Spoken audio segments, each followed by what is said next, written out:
Actually, I will declare it as urgent because there's no point declaring it as urgent before the committee report has been completed. And that is what I told them, both houses.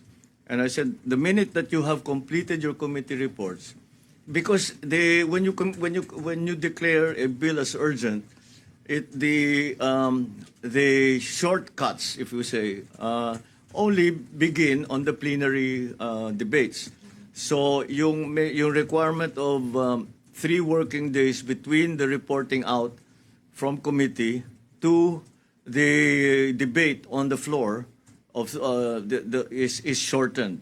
And that's what, kasi kung minsan pag talagang urgent, pag report out, pag yung majority floor leader, babasahin yung report, at pagkatapos ma-approve yung report, ay hindi na uupo yun.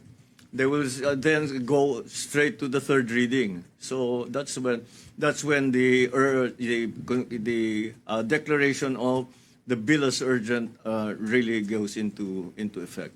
We asked of the legislature is really very simple, is that when the price of oil, at least this is the original version, when the price of oil has breached $80 per barrel on average for a month, then the emergency powers can be exercised. Does that mean that you will necessarily do it?